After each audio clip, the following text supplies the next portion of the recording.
चालू कर दिया ये। Hello students, so today we are in our 10th lecture for atomic structure, which may be the probably the last lecture also. So in our previous lecture we discussed about the rules for filling of electrons in various atomic orbitals. So now let us write down certain electronic configurations to make you understand how to write down the electronic configuration. Suppose we are having hydrogen atom. Here we write the atomic number. यहाँ पे हमारा mass number होता है, तो ये हमारा atomic number है। तो इसका एटॉमिक नंबर कितना है? 1। एटॉमिक नंबर कितना है? 1। अब आपको पता है जितना एटॉमिक नंबर होता है उतने ही इलेक्ट्रॉन होते हैं एटम में। तो हमने हाइड्रोजन के केस में क्या भरना है? सिर्फ एक इलेक्ट्रॉन भरना है। तो हम किस में भरेंगे? उस ऑर्बिटल में which is of lowest energy. और सबसे कम एनर्जी का ऑर्बिटल कौन सा था? 1s। तो इसके अंदर हम क्या भर देंगे? एक इलेक्ट्रॉन। हमने ये 1s फर्स्ट ऑर्बिटल को लिखने का तरीका मैंने बताया था आपको प्रीवियस लेक्चर में, इसके ऊपर हम 1 लिख देंगे। तो हमारे हाइड्रोजन की जो इलेक्ट्रॉनिक कॉन्फ़िगरेशन हो जाएगी वो हो जाएगी 1s1, क्योंकि एक ऑर्बिटल में मैक्सिमम 2 इलेक्ट्रॉन आ सकते हैं और यहाँ पे इलेक्ट्रॉन की संख्या 2 से कम है, तो हम सीधा इसको ऐसे लिख देंगे। अब मान लीजिए आपने इलेक्ट्रॉनिक कॉन्फ़िगरेशन लिखनी है ऐसे बेरिलियम की। बेरिलियम का एटॉमिक नंबर अगर आप देखेंगे तो आपके पास 4 आएगा बेरिलियम का एटॉमिक नंबर। इसका मतलब इसमें टोटल नंबर ऑफ इलेक्ट्रॉन्स कितने हैं? 4। Number of electrons are 4। और मैक्सिमम किसी भी ऑर्बिटल में how many electrons can be present? 2। It means to accommodate these 4 electrons we require 2 orbitals. हमें 2 ऑर्बिटल चाहिए। किसके? लोएस्ट एनर्जी के। तो हमारी सबसे कम एनर्जी तो किसकी थी? सबसे कम एनर्जी थी 1s ऑर्बिटल की, और उसके बाद एनर्जी किसकी थी? 2s ऑर्बिटल की। तो आप 2 इलेक्ट्रॉन इसमें डाल देंगे, 2 इलेक्ट्रॉन इसमें डाल देंगे। आपकी बेरिलियम की इलेक्ट्रॉनिक कॉन्फ़िगरेशन हो गई। अब हम चलते हैं आगे। Nitrogen atomic number 7। हमारे पास 7 इलेक्ट्रॉन है। एक ऑर्बिटल में मैक्सिमम कितने इलेक्ट्रॉन आते हैं? 2। इसका मतलब हमें 7 इलेक्ट्रॉन को भरने के लिए कितने ऑर्बिटल चाहिए? 4। क्यों? क्योंकि 3 ऑर्बिटल में 2 इलेक्ट्रॉन के हिसाब से 6 इलेक्ट्रॉन चले गए, और जो एक इलेक्ट्रॉन बचा 7वां इलेक्ट्रॉन, उसके लिए फिर एक नया ऑर्बिटल चाहिएगा। इसलिए टोटल ऑर्बिटल जो रिक्वायर्ड होंगे वो कितने होंगे? 4। तो 4 लोएस्ट एनर्जी के ऑर्बिटल हमारे कौन कौन से हैं? 1s2, 2s2, मतलब 2 इलेक्ट्रॉन इसमें डाल दिए, 2 इलेक्ट्रॉन इसमें डाल दिया। अब हमारे पास बचे कितने इलेक्ट्रॉन? 3 इलेक्ट्रॉन। और वो 3 इलेक्ट्रॉन हमारे कहाँ जाएंगे? 2px, 2py, 2pz। ये मैंने आपको हुंड्स रूल में बताया था। एक ही सब शेल के अंदर 3 ऑर्बिटल हैं, इन तीनों की एनर्जी बराबर है, तो इसके अंदर आपकी पेयरिंग ऑफ इलेक्ट्रॉन नहीं हो सकती। एक ऑर्बिटल में 2 इलेक्ट्रॉन नहीं हो सकते, तो यहाँ पे हुंड्स रूल लगेगा। तो इसका मतलब 3 इलेक्ट्रॉन बचे हुए हमारे पास, और किसी में भी 2 नहीं हो सकते। इसका मतलब तीनों में 1-1 होंगे, तो हमारे नंबर ऑफ ऑर्बिटल जो रिक्वायर्ड होंगे वो 5 हो जाएंगे। वैसे तो 4 में काम चल जाता, लेकिन क्योंकि यहाँ हम पेयरिंग नहीं कर सकते because of the Hund's rule, यहाँ पे 2 इलेक्ट्रॉन एक साथ नहीं कर सकते, इसलिए हमारे ये तीनों ऑर्बिटल के अंदर 1-1 इलेक्ट्रॉन आएगा। इस इलेक्ट्रॉनिक कॉन्फ़िगरेशन को हम ऐसे भी लिख सकते हैं, we can write it as 2p3। अगर आप अलग अलग, मैंने ये अलग अलग पहले इसलिए दिखाया to make you understand what is meant by Hund's rule of maximum multiplicity. Hund's rule of maximum multiplicity क्या है? तो वो ये है। अब वहाँ पे मैंने एक क्वेश्चन आपको दिया था कि why this rule is called rule of maximum multiplicity. Maximum multiplicity का रूल क्यों कहलाता है? क्योंकि इस ऑर्बिटल के अंदर, ये जो ऑर्बिटल में जो इलेक्ट्रॉन्स हैं 1-1, ये तीनों पैरेलल स्पिन के होंगे। अगर आप इसको दिखाएं, अगर आपको पिक्चोरिकली इसको दिखाना, तो मैंने कहा किसी ऑर्बिटल को आप सर्कल से दिखाते हैं। एक ऑर्बिटल में जो दोनों इलेक्ट्रॉन होते हैं they are of opposite spin. तो ये हमारा 1s हो गया, ये 2s हो गया, और यहाँ पे हमारे जो 3 2p ऑर्बिटल्स हैं इनको हम दिखाएंगे एक साथ, because they are of same energy and they belong to same subshell. तो इसके अंदर जो हमारे इलेक्ट्रॉन्स आएंगे they will be having parallel spins, they will be having the same spin. तो इन सभी का स्पिन क्वांटम नंबर कितना होगा? अगर मैं कहूँ कि ये सब क्लॉकवाइज है तो इसका स्पिन क्वांटम नंबर +1/2 +1/2 +1/2। तो टोटल स्पिन कितनी हो गई? टोटल स्पिन अगर हम देखें तो 3 × +1/2। This is your multiplying factor. 3 से मल्टीप्लाई करके हमने टोटल क्या निकाली? फैक्टर निकाली। अब अगर नेक्स्ट में जाएं हम ऑक्सीजन में, एटॉमिक नंबर 8 अगर हम लें, ठीक है, फॉर ऑक्सीजन 8 क्या होगा, हमारा नेक्स्ट इलेक्ट्रॉन कहाँ जाएगा और ये पेयर हो जाएगा। अब यहाँ पे इसकी प्लस हाफ स्पिन है, इसकी माइनस हाफ है, तो ये स्पिन हो गई 0। तो टोटल स्पिन कितनी आई, टोटल स्पिन इसके अंदर आई 2 इंटू प्लस 1/2। यहां पे मल्टीप्लाइंग फैक्टर था 3, यहां 2। अब मान लीजिए एक इलेक्ट्रॉन और आ गया नोवा, वो यहां चला जाएगा तो ये स्पिन भी 0 हो गई। तो अब टोटल स्पिन कितनी आई, प्लस 1/2, दैट इज 1 इंटू 1/2। तो आप क्या देख रहे हैं, ये मल्टीप्लाइंग फैक्टर घटता जा रहा है जैसे जैसे पेयरिंग होती है। तो ये जो मल्टीप्लाइंग फैक्टर है, this is maximum due to Hund's rule, इसलिए इसको बोलते हैं Hund's rule of maximum multiplicity. This multiplying factor is maximum due to the Hund's rule for nitrogen, जब ये अनपेयर्ड इलेक्ट्रॉन्स होते हैं। इसी तरीके से आप डी ऑर्बिटल का केस भी ले सकते हैं। अब थोड़ा सा आगे चलते हैं हम, जो नंबर ऑफ इलेक्ट्रॉन्स हैं उसको बढ़ा देते हैं हम। मान लीजिए आपको इलेक्ट्रॉनिक कॉन्फ़िगरेशन लिखनी है स्कैंडियम की, atomic number 21। Atomic number 21 means total number of electrons कितने हैं इसमें, total number of electron, total number of electron है 21। तो हमने 21 इलेक्ट्रॉन भरने हैं। तो आप स्टार्ट हो जाइए, starting from the lowest energy shell. पहला सबसे कम एनर्जी किसकी है, 1s की, तो इसमें आ गया 1s2। फिर एनर्जी किसकी है, 2s की, उसमें 2 इलेक्ट्रॉन डाल दिए। अब जो 2p में 3 ऑर्बिटल थे, मैं उन तीनों को इकट्ठा लिख रहा हूँ। 3 ऑर्बिटल है वो, 2px, 2py, 2pz, और उन तीनों को हम किससे लिख रहे हैं, 2p से। और एक ऑर्बिटल में कितने इलेक्ट्रॉन आते हैं, 2। सो टोटल इलेक्ट्रॉन कितने आएंगे 3 में, 6। So it will write as 2p6। फिर एनर्जी किसकी है, 3s की, 3s2, देन 3p6। देन अगर आप एनर्जी देखेंगे तो हमने क्या कहा था, energy of 4s orbital is less than that of 3d। तो पहले इलेक्ट्रॉन किस में जाएगा, 4s2। अब हमारे पास कितने इलेक्ट्रॉन बच गए, काउंट करो इसको, 10 और 10 20, एक इलेक्ट्रॉन बचा, वो हमारा जाएगा 3d ऑर्बिटल में, दैट इज 3d1। तो इसकी इलेक्ट्रॉनिक कॉन्फ़िगरेशन 4s2 3d1।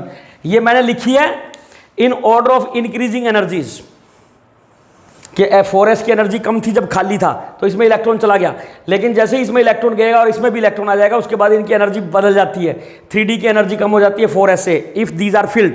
तो आप इस इलेक्ट्रॉनिक कॉन्फ़िगरेशन को ऐसे लिखें तब भी कोई दिक्कत नहीं है, और अगर आप इसको ऐसे लिख दें 3d1 4s2 तब भी कोई प्रॉब्लम नहीं है। और आयंस की इलेक्ट्रॉनिक कॉन्फ़िगरेशन निकालने के लिए, आयंस की पर्टिकुलरली कैटायंस की इलेक्ट्रॉनिक कॉन्फ़िगरेशन निकालने के लिए मैं आपको कहूँगा you right it like this, नीचे वाले की तरह लिखें, तो आपकी आयन की इलेक्ट्रॉनिक कॉन्फ़िगरेशन कभी भी गलत नहीं होगी। मैं बताऊंगा आयंस की इलेक्ट्रॉनिक कॉन्फ़िगरेशन कैसे लिखते हैं। ये हमारी स्कैंडियम की इलेक्ट्रॉनिक कॉन्फ़िगरेशन हो गई। तो इस तरीके से आप डिफरेंट नंबर ऑफ इलेक्ट्रॉन्स को फिलअप कर सकते हैं डिफरेंट ऑर्बिटल्स के अंदर using Aufbau principle, Hund's rule of maximum multiplicity and Pauli exclusion principle. अब यहां पे ध्यान रखना है, let us consider an example, chromium atomic number 24. If we go by the 3 principles which we have discussed, जो हमने 3 principles डिस्कस किए, उसके हिसाब से अगर हम इसकी इलेक्ट्रॉनिक कॉन्फ़िगरेशन लिखें तो इसकी इलेक्ट्रॉनिक कॉन्फ़िगरेशन होनी चाहिए 1s2 2s2 2p6 3s2 3p6 4s2 3d4। ये होनी चाहिए इलेक्ट्रॉनिक कॉन्फ़िगरेशन, क्योंकि यहां तक हमारे 20 इलेक्ट्रॉन हो गए थे, 4 बचे, वो डी में चले गए 3d4। This is the expected electronic configuration. ये इलेक्ट्रॉनिक कॉन्फ़िगरेशन होनी चाहिए, लेकिन इसकी इलेक्ट्रॉनिक कॉन्फ़िगरेशन है क्या, एक्चुअल कॉन्फ़िगरेशन क्या है, एक्चुअल कॉन्फ़िगरेशन इज यहां तक तो आपकी सेम है, 4s तक तो, 4s नहीं सॉरी 3p तक तो सेम है। उसके बाद इसकी इलेक्ट्रॉनिक कॉन्फ़िगरेशन हो जाती है 3d5 4s1। 3d5 हो जाता है, ये एक इलेक्ट्रॉन s से d ऑर्बिटल में चला जाता है। ये एक्चुअल इलेक्ट्रॉनिक कॉन्फ़िगरेशन है आपकी क्रोमियम की। इसी तरीके से अगर आप कॉपर पे जाएंगे, कॉपर 29 पे 2 एग्जांपल है आपकी किताब के अंदर, वो दोनों बता रहा हूं मैं आपको। If you will go at copper 29, तो हमारी इलेक्ट्रॉनिक कॉन्फ़िगरेशन लास्ट में एक्सपेक्टेड जो होनी चाहिए, कॉपर के अंदर ये सारा सेम चलेगा, पहले 1s2 2s2 2p6 3s2 3p6 4s2 3d9, ये एक्सपेक्टेड है, ये इलेक्ट्रॉनिक कॉन्फ़िगरेशन होनी चाहिए एज पर रूल। एक्चुअल क्या है? एक्चुअल है 4s1 3d10, this is the actual configuration. तो आप जब इलेक्ट्रॉनिक कॉन्फ़िगरेशन लिखेंगे एक्सपेक्टेड वाली नहीं होती, नीचे वाली होती है। तो ये इलेक्ट्रॉनिक कॉन्फ़िगरेशन आपकी गलत है, तो इसको मैंने अब रब कर दिया आपका। तो इसकी इलेक्ट्रॉनिक कॉन्फ़िगरेशन आप लिखना चाहें क्रोमियम की एक्चुअल इलेक्ट्रॉनिक कॉन्फ़िगरेशन, तो 1s2 2s2 2p6 3s2 3p6 3d5 4s1। इसी तरीके से कॉपर की जो एक्सपेक्टेड थी वो क्योंकि है ही नहीं, गलत है, तो इसको भी मैंने रब कर दिया। तो एक्चुअल इलेक्ट्रॉनिक कॉन्फ़िगरेशन कॉपर की क्या हो जाएगी? 1s2 2s2 2p6 3s2 3p6 3d10 4s1, this is the actual electronic configuration of copper. Now the question arises, why these two atoms are having this exceptional electronic configuration? जो actual होनी चाहिए वो configuration ना होके एक अलग तरह की कॉन्फ़िगरेशन है, तो ये एक्सेप्शनल इलेक्ट्रॉनिक कॉन्फ़िगरेशन क्यों है? What is the reason for that?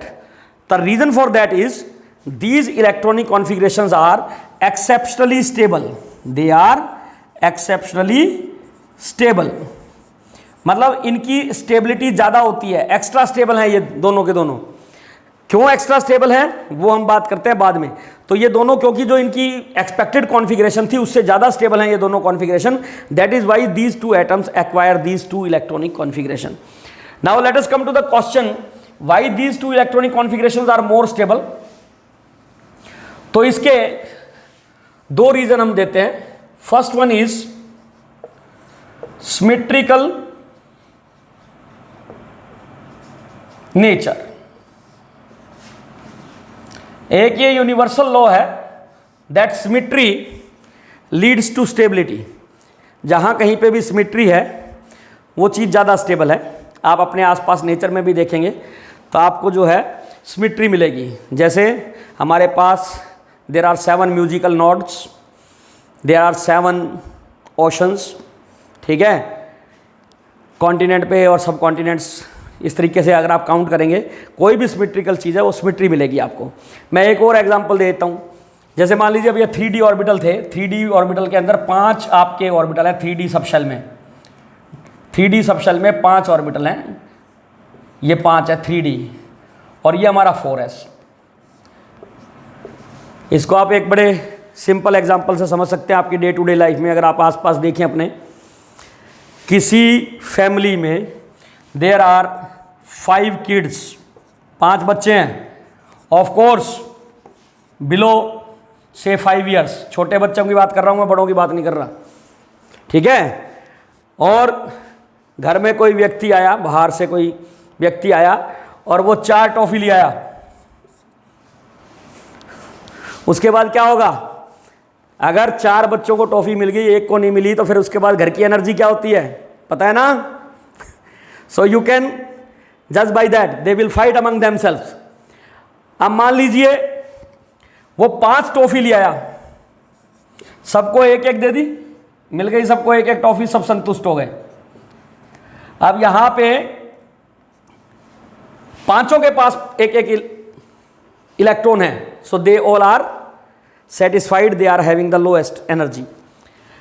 अब दूसरी स्थिति क्या है? ये सिमेट्रिकल नेचर, कि सिमेट्रिकल नेचर है इसलिए स्टेबल है, सबके पास एक एक इलेक्ट्रॉन है, ठीक है, सो दे आर स्टेबल। अब दूसरी जो चीज हम करते हैं वो है exchange energy, exchange energy. Second reason for stability is exchange energy. अब मान लीजिए ये जो 5 टॉफी थी ये आपके 5 अलग अलग फ्लेवर की आ गई, कोई 5 अलग अलग फ्लेवर, कोई लीची फ्लेवर, कोई मैंगो फ्लेवर, कोई स्ट्रॉबेरी फ्लेवर, इस तरह की आ गई, 5 अलग अलग टॉफियाँ आ गई। तो एक नया ड्रामा शुरू होता है फिर उन बच्चों के बीच में, तू ये ले ले, तू ये ले ले, तू ये ले ले, एक्सचेंज करते हैं ना बच्चे। जब वो एक्सचेंज करेंगे टॉफियों को तो क्या करेंगे, they will do some work, energy खर्च करेंगे। एनर्जी खर्च करेंगे तो एनर्जी क्या होगी, और कम हो जाएगी।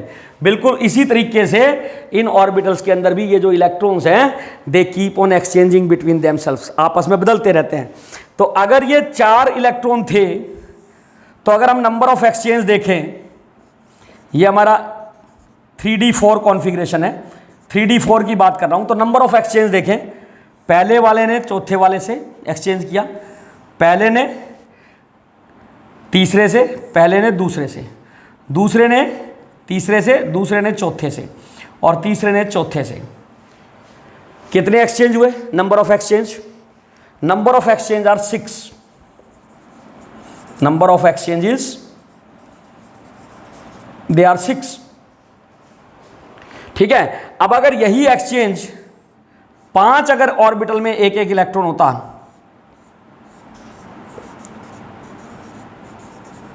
ये 5 इलेक्ट्रॉन है तो नंबर ऑफ एक्सचेंज कितने होंगे, 4 तो ये हो गए, पहला दूसरे से, पहला तीसरे से, पहला चौथे से, पहला पांचवें से, दूसरा तीसरे से, दूसरा चौथे से, दूसरा पांचवें से, 3 ये हो गए, 4 और 3 7।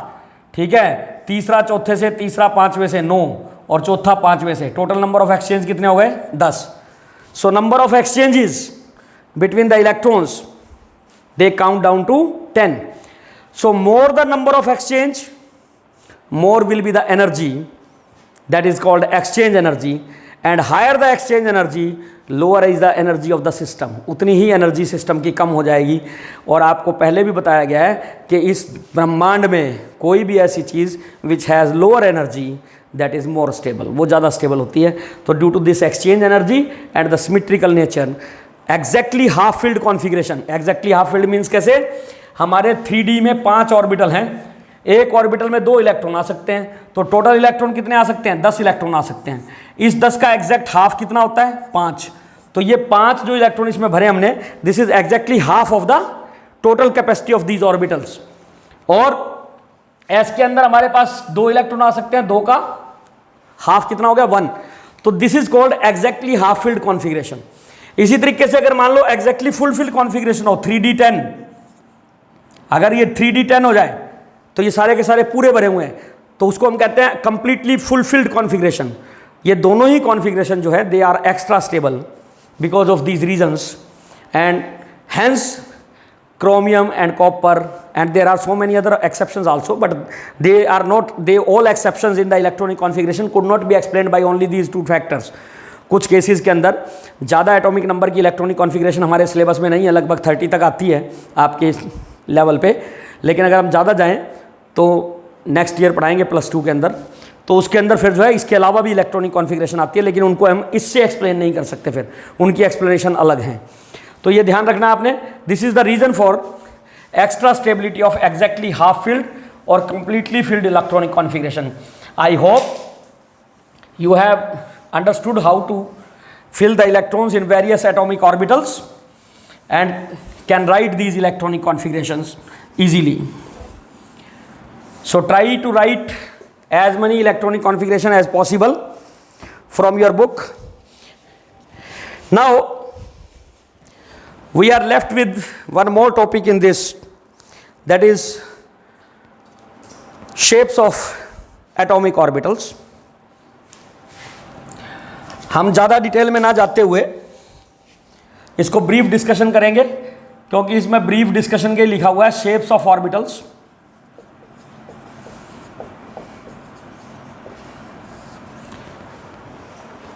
शेप्स ऑफ ऑर्बिटल का मतलब है कि आपकी ओरिएंटेशन, जो इलेक्ट्रॉन क्लाउड है, उस इलेक्ट्रॉन क्लाउड की जो ओरिएंटेड डायरेक्शंस है उसमें उसकी किस तरह की शेप है।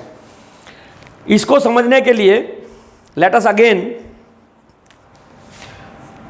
write down the Schrodinger equation, del square psi plus 8 pi square m upon h square into e minus v into psi is equal to 0।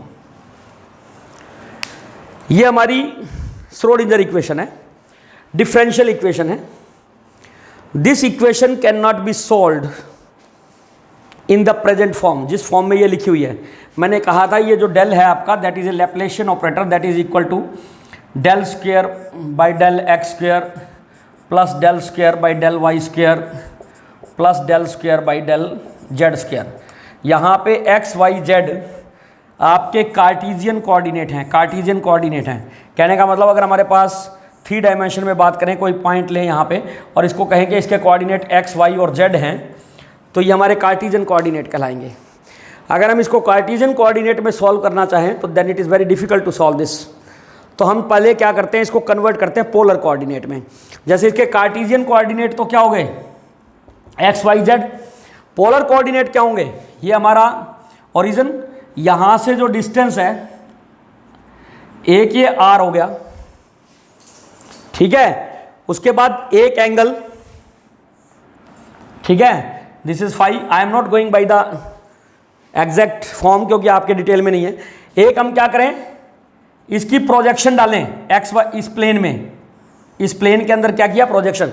जैसे मान लीजिए ये हमारा ये पॉइंट है, इससे हम गए नीचे और इसको क्रॉस करके, फ्लोर को क्रॉस करके एग्जैक्टली नीचे वाले प्लेन के अंदर इसकी वो ली प्रोजेक्शन, ठीक है। तो उस प्रोजेक्शन के साथ जो एंगल बनता है दैट इज फाई। तो इसके कोऑर्डिनेट हो जाएंगे आर, थीटा एंड फाई। तो जब हम इस इक्वेशन को चेंज कर देंगे कार्टीजियन कोऑर्डिनेट से पोलर कोऑर्डिनेट में और इसको जब सॉल्व करेंगे for the value of Sai, Sai की वैल्यू निकालेंगे तो हमारे पास साई की जो वैल्यू आएगी that will be a function of 3 different parts, that will be having 3 different parts. One is r r, theta theta and phi phi.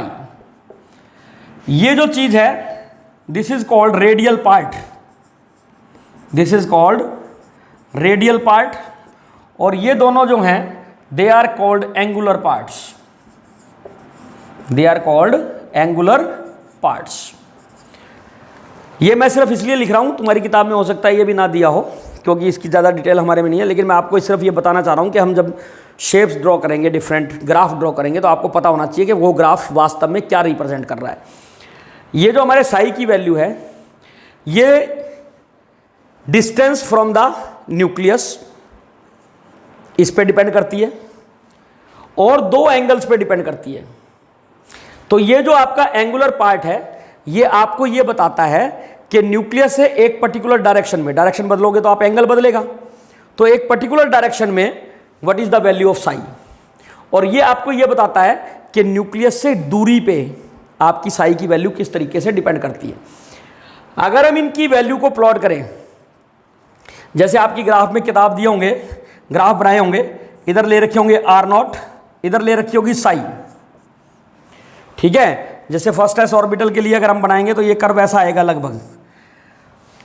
तो ये जो साई है इसकी कोई प्रैक्टिकल सिग्निफिकेंस नहीं है, ये हमें कुछ नहीं बताता। ये मैंने आपको पहले भी बताया था। ये सिर्फ आपको क्या बताता है, ये सिर्फ आपको ये बताता है कि अगर हमारे इलेक्ट्रॉन की वेव है which is moving in the crust and trough, तो ये सिर्फ हमें मैक्सिमम हाइट ऑफ क्रस्ट और मैक्सिमम डेप्थ ऑफ ट्रफ ये बताता है। दिस इज साई, ये चीज़ साई है, इसके अलावा ये हमें कुछ नहीं बताता, ठीक है। इसी तरीके से अगर हम ग्राफ प्लॉट करें फॉर साई ऑफ द, इसके लिए ये मैंने प्लॉट किया है n is equal to 1, l is equal to 0, मतलब 1s ऑर्बिटल के लिए प्लॉट किया है ये ग्राफ मैंने। अगर आप यही ग्राफ प्लॉट करेंगे फॉर 2s r नॉट, इधर psi n is equal to 2, l is equal to 0, then your curve will be some sort of like this. लेकिन इन कर्व्स की कोई भी इंपॉर्टेंस नहीं है, ये सिर्फ और सिर्फ हमें साई की वेरिएशन को बता रहा है विद रिस्पेक्ट टू डिस्टेंस, और कुछ नहीं बता रहा।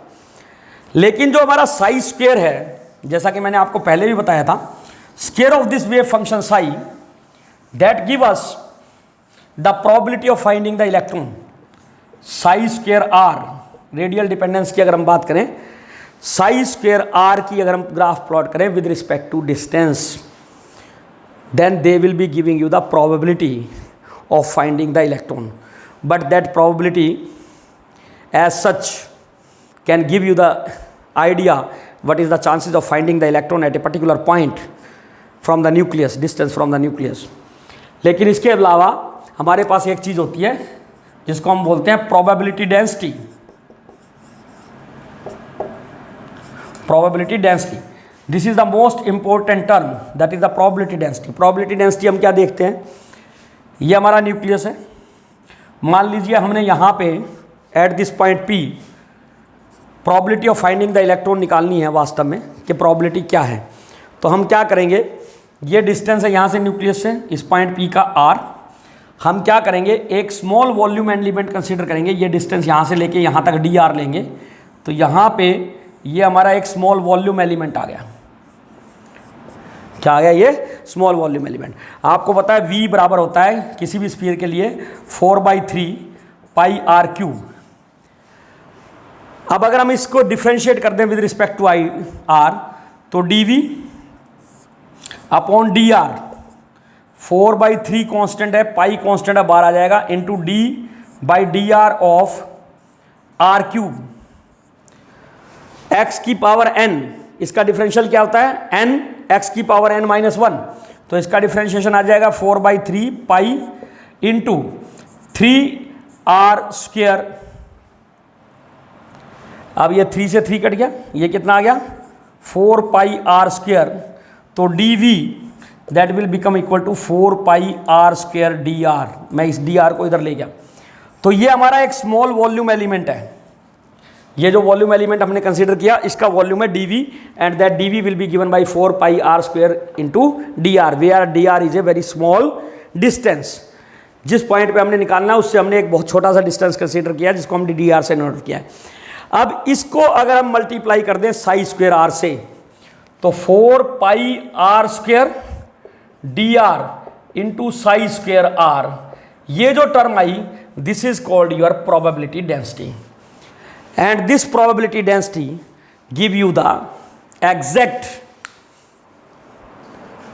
positions or the points of problem or volume where the probability of finding the electron is maximum. That is given by this. We will be drawing these curves. तो ये मैंने time बचाने के लिए ग्राफ प्लॉट कर दिए सारे के सारे। ये आपके साई का ग्राफ है 1s ऑर्बिटल के लिए, ये साई का ग्राफ है 2s ऑर्बिटल के लिए, ये साई का ग्राफ है 2p ऑर्बिटल के लिए। ये हमारा साई स्क्वायर का ग्राफ है, of course 1s 2s 2p। और ये हमारा क्या है, रेडियल प्रोबेबिलिटी। अभी हमने निकाला था ना 4 pi r square Sai square into dr, तो उसमें r स्क्वायर साई स्क्वायर हमने ले लिया which is the variable quantity. तो ये हमारा 1s ऑर्बिटल के लिए, ये 2s ऑर्बिटल के लिए और ये 3s ऑर्बिटल के लिए। अब इसमें ये ध्यान रखना है, इस कर्व में देखें तो यहाँ पे आपकी साई की वैल्यू 0 है, यहाँ पे साई स्क्वायर 0 है। साई स्क्वायर 0 का मतलब इस पर्टिकुलर डिस्टेंस पे 2s ऑर्बिटल में probability of finding the electron 0 है। With in the orbital, orbital के अंदर एक ऐसी जगह है जहाँ पे probability of finding the electron 0 है, और ऐसे पॉइंट्स को हम बोलते हैं नोड। ठीक है, इसी तरीके से यहाँ पे ये जो पॉइंट है दिस इज ए नोड। अब आपके कितने नोड आएंगे, सीधा सा फार्मूला है n-1। n की वैल्यू 2, 1 नोड है। अगर आप 3s ऑर्बिटल का ग्राफ प्लॉट करेंगे, इसके अंदर 3s का ग्राफ प्लॉट करेंगे इसमें, तो ये यूं ऐसे और फिर एक बार फिर यहाँ टच करेगा, फिर एक बार फिर ऊपर। मतलब अगर हम 3s का प्रोबेबिलिटी कर्व प्लॉट करें, रेडियल प्रोबेबिलिटी कर्व प्लॉट करें, मैं ऊपर वाले मिटा रहा हूँ, ठीक है, क्योंकि हमें मेनली इसी में है। तो अगर हम 3 की बात करें, n = 3, l = 0, इधर हम पुट करें r स्क्वायर साई स्क्वायर और इधर हमारा r हो, तो हमारी जो कर्व आएगी वो आएगी इस तरीके से।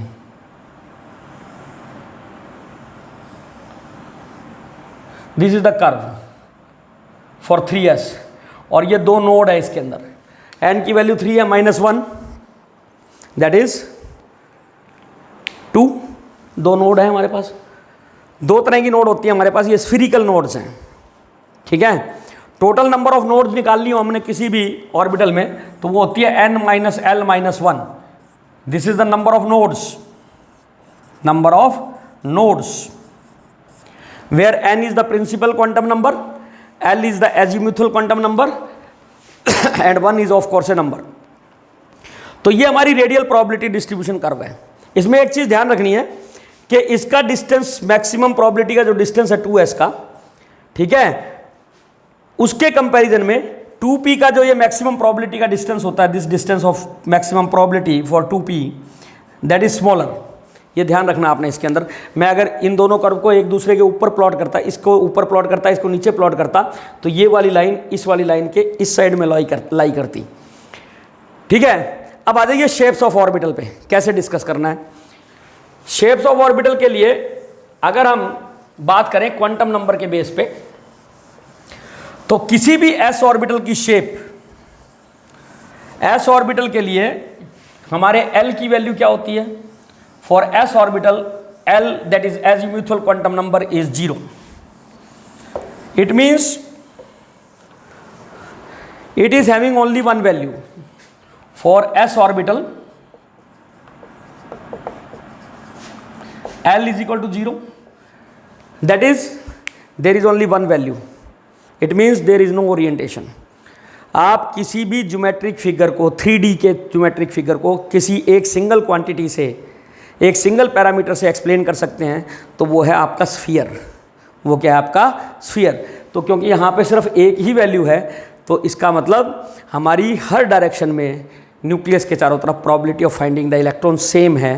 तो हमारे जो जितने भी एस ऑर्बिटल्स होंगे दे विल बी स्फीरिकली सिमेट्रिकल, उनका इस तरीके का स्फीरिकल सिमेट्रिकल नेचर होगा इसका। ये मैंने 2D में ड्रॉ किया है, ये जबकि ऑर्बिटल 3D होते हैं। तो ये ध्यान रखना आपने। तो ये जैसे मान लो न्यूक्लियस है, तो इसके चारों तरफ आप डॉट्स बना दीजिए। न्यूक्लियस के नज़दीक ज़्यादा डॉट बनाने हैं। अभी आपको मैंने 1s का जो रेडियल प्रोबेबिलिटी कर्व प्लॉट किया था, r² ψ² इंटू r, तो वो ग्राफ कैसे प्लॉट किया था मैंने? ये प्लॉट किया था, इस तरीके का ग्राफ प्लॉट किया था ना। So here it is nucleus, तो यहाँ पे probability near the nucleus is maximum. जैसे जैसे हमारा डिस्टेंस बढ़ता जा रहा है, probability of finding the electron कम होती चली जा रही है। तो आपने जब ऑर्बिटल को रिप्रेजेंट करना है, तो maximum dots they will be lying close to the nucleus. जैसे जैसे हम दूर जाएंगे, तो नंबर ऑफ डॉट्स क्या होते जाएंगे? आपके कम होते चले जाएंगे। अगर ये 1s ऑर्बिटल है, 2s और 3s में क्या फ़र्क है? जैसे जैसे प्रिंसिपल क्वांटम नंबर n की वैल्यू बढ़ेगी, 1 2 3, जैसे जैसे ये वैल्यू बढ़ेगी, साइज ऑफ द ऑर्बिटल बढ़ता चला जाएगा। All the S orbital will be spherically symmetrical. सिर्फ फर्क क्या आएगा? साइज ऑफ द ऑर्बिटल बढ़ता चला जाएगा। और दूसरा फर्क क्या आएगा कि जब n की वैल्यू ग्रेटर देन 1 होगी, तो ऐसे सभी एस ऑर्बिटल में नोड आएंगे। और नंबर ऑफ नोड कितने निकालते हैं? n-1 से निकालते हैं। तो इसमें एक नोड आएगा, इसमें 2 नोड आएंगे। 4s में जाओगे तो there will be 3 nodes, like that. अब अगर इसी तरीके से हम p ऑर्बिटल की बात करें, तो for p orbital your value of l is 1, their value of l is 1। अगर l की वैल्यू 1 है, तो m की वैल्यू कितनी है? -1 0 +1। l 0 के लिए तो m की वैल्यू 0 थी, तो a की आपकी ओरिएंटेशन बनी। अब l की वैल्यू अगर 1 है, तो m की वैल्यू 3 है। So there are 3 different orientations, और वो 3 ओरिएंटेशंस हैं। तो उसमें क्या है कि आपके 3 एक्सिस पे ले रखी है डायरेक्शंस। ये हमारा ओरिजिन है, तो हमारे जो p ऑर्बिटल की शेप होगी that will be like this. This will be your p orbital.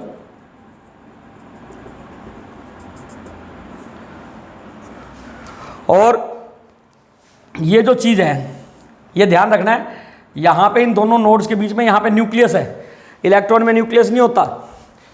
हम जनरली p ऑर्बिटल को लिख देते हैं, ऐसे बना देते हैं हम टाइम बचाने के लिए।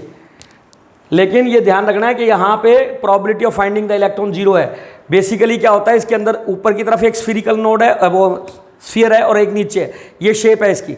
तो ये px एक ऑर्बिटल हो गया y डायरेक्शन में। ये डंबल शेप के p ऑर्बिटल्स होंगे, 3 डायरेक्शंस हैं।